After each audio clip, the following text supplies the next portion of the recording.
Olá, professores, educadores, pais, profissionais de saúde e quem mais se interessar sobre o que temos a dizer. Vocês já ouviram falar sobre o transtorno do espectro autista? O autismo sempre existiu entre nós, mas foi só a partir de 1943 que passamos a entender, ainda que de forma incompleta, mais essa singularidade da mente humana. Graças a anos de pesquisas científicas, hoje estimamos que 1% de toda a população pode ser acometida. É muita gente, e provavelmente alguma delas pode estar bem perto de você. E por isso, precisamos saber reconhecer e estar preparados para acolher essas pessoas onde quer que estejamos, inclusive no ambiente escolar. Na verdade, agora já entendemos que se trata de um espectro, o que nos coloca diante de infinitas possibilidades. Um espectro de desordens neurobiológicas de origem ainda não muito bem definida e responsáveis por causar prejuízos nas áreas de interação social e comunicação, bem como padrões repetitivos de comportamento e de atividades. Tudo bem, então, como estar atentos aos sinais que as crianças com TEA podem apresentar?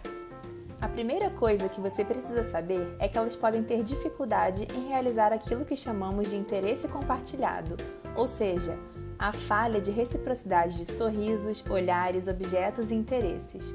Para elas, pode ser uma tarefa árdua a de interpretar a fisionomia de um colega, a de olhar no olho de um conhecido, a de interagir e brincar com um grupo de outras crianças, e por isso dão preferência a se entreter sozinhas ou com brinquedos que a elas sejam mais atraentes. Outra característica amplamente reconhecida por pais, responsáveis e educadores diz respeito à alteração da percepção sensorial, que até 95% das crianças com TEA podem apresentar. Estão inclusas nesse transtorno, especialmente, as sensibilidades tátil, auditiva, olfativa e dolorosa, seja através do aumento ou da redução desses sentidos. Isso quer dizer que podemos nos deparar com crianças com verdadeira aversão a ambientes barulhentos, tumultos e cheiros. Por isso é tão importante que elas frequentem ambientes minimamente controlados, em que a gente possa garantir a redução da quantidade de estímulos sensoriais presentes.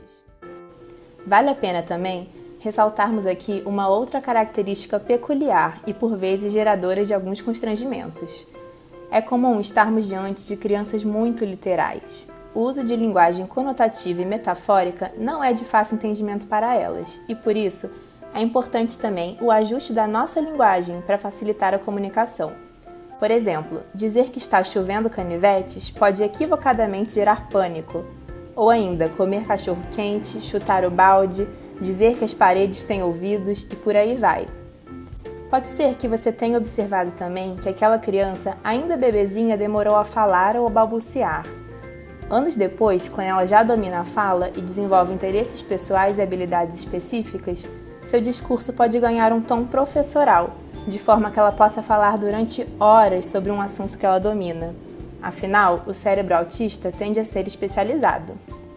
Se soubermos reconhecer essas afinidades e estimular que eles a desenvolvam, podemos em um futuro breve colher os frutos de grandes artistas, matemáticos, cientistas, músicos e tudo mais que eles sonharem. Ótimo! Agora que você já entende bem de quem estamos falando, vamos nos ater em possíveis ferramentas pedagógicas que podem ser úteis para uma maior inclusão e articulação dos portadores de TEA na vida escolar e social. Não há como negar, depois de muitos anos de estudos científicos, temos evidências de que a educação inclusiva é o melhor caminho. No caso das crianças com transtorno do espectro autista, não é diferente. Para pensarmos em inclusão, portanto, precisamos partir da premissa de que crianças com desenvolvimento neurológico típico e atípico podem e devem conviver. Para viabilizar essa interação, é fundamental garantir a equidade, o que nada mais é do que se utilizar de ferramentas diferentes para alcançar os mesmos propósitos. Portanto, podemos lançar mão de diferentes abordagens que se adequem à realidade e à necessidade de cada criança, de forma a dar a ela os subsídios fundamentais para que ela percorra qualquer caminho. É por isso que o primeiro passo diz respeito justamente a uma abordagem individualizada. Conhecer a criança, os seus interesses, suas habilidades e suas restrições nos capacita para criar um plano personalizado de ensino e, consequentemente, de aprendizagem. Mapeados os interesses restritos, é importante reconhecer o ponto de equilíbrio entre utilizar esses interesses como ferramenta pedagógica e estimular o aluno para novos conceitos. Por exemplo, se uma criança com TEA possui afinidade específica com navios, essa imagem pode ser usada para ensiná-la a medir, para ensiná-la a história das grandes navegações e por aí vai. Simultaneamente, outros tipos de locomotivos podem ser apresentados e assim vamos expandindo horizontes. É claro que, se for preciso, o conteúdo que está sendo ensinado pode ser adaptado. E por falar em imagens, essa é mais uma sugestão de abordagem. As crianças com TEA assimilam muitas informações por via visual. Imagens são o seu forte.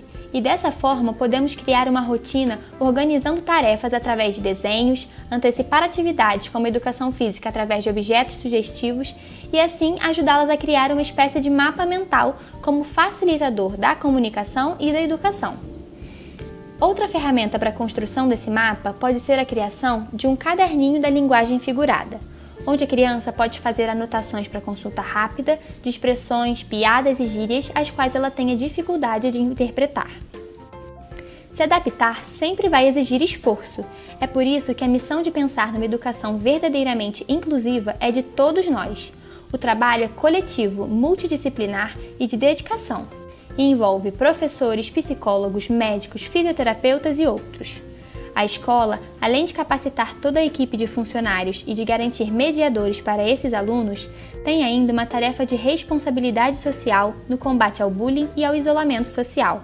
Portanto, mesmo os colegas de turma devem ser constantemente estimulados a desenvolver empatia para uma convivência social plena. A cereja do bolo é que não podemos nos esquecer do inquestionável papel da participação familiar. Não apenas em dar continuidade ao que vem sendo trabalhado em ambiente escolar, mas especialmente em serem eles a principal fonte de estímulo para a construção de uma educação libertadora. Por fim, podemos citar ainda algumas outras alternativas bastante interessantes. A música, na verdade a arte como um todo, trabalha habilidades emocionais e sociais, desenvolvendo não só a capacidade auditiva, mas também a fala e a linguagem. Porém, enquanto alguns sons podem ser terapia, alguns outros podem ser tortura. Lembram que conversamos sobre o ambiente escolar ser sensorialmente confortável? Para ajudá-los nessa tarefa, você pode, por exemplo, antecipar possíveis barulhos, como o sinal do recreio, ou oferecer um local de descanso sensorial, livre de ruídos e de algazarras. Dito tudo isso, afirmamos: a educação inclusiva é não só um direito de toda criança, mas também um dever de toda a sociedade. Você sabia que existem leis que tratam sobre isso? O artigo 208 da Constituição Federal estabelece que a educação é dever do Estado e deve garantir, dentre outras coisas, o atendimento educacional especializado para os portadores de deficiência, preferencialmente na rede regular de ensino, o que também é reforçado pelo Estatuto da Criança e do Adolescente. Recentemente, em 2012, um marco importante na luta para a educação inclusiva foi alcançado: a sanção da Lei 12.764, que estabelece multa ao gestor escolar ou autoridade competente que recusar a matrícula de um aluno com TEA ou qualquer outro tipo de deficiência. Ela também estabelece o direito ao acompanhante especializado, que deve ser pago pela escola e cuja formação e capacitação são deveres da instituição. O mercado de trabalho também deve ser inclusivo.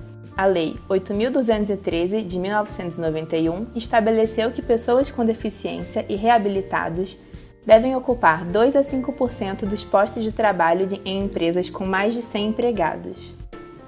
Dentre as muitas lutas que os portadores de autismo enfrentam, uma delas é pelo direito de serem única e simplesmente quem são. Esse movimento vem ganhando força e é chamado de neurodiversidade. Ele considera o autismo, o TDAH, a dislexia e outras condições neurológicas variações humanas naturais e não doenças ou distúrbios, e trazem a ideia de que as diferenças neurológicas não precisam necessariamente ser curadas, e sim serem vistas como formas autênticas da diversidade humana, identidade e expressão de ser. Incluir é dar condições para que possamos desenvolver plenamente as nossas potencialidades. É fazer com que as crianças de desenvolvimento típico se beneficiem da presença de colegas autistas e vice-versa. é fazer com que ainda na infância as crianças aprendam a conviver com as diferenças para que se tornem adultos melhores, mais tolerantes, sem preconceitos e capazes de conviver e construir uma sociedade melhor.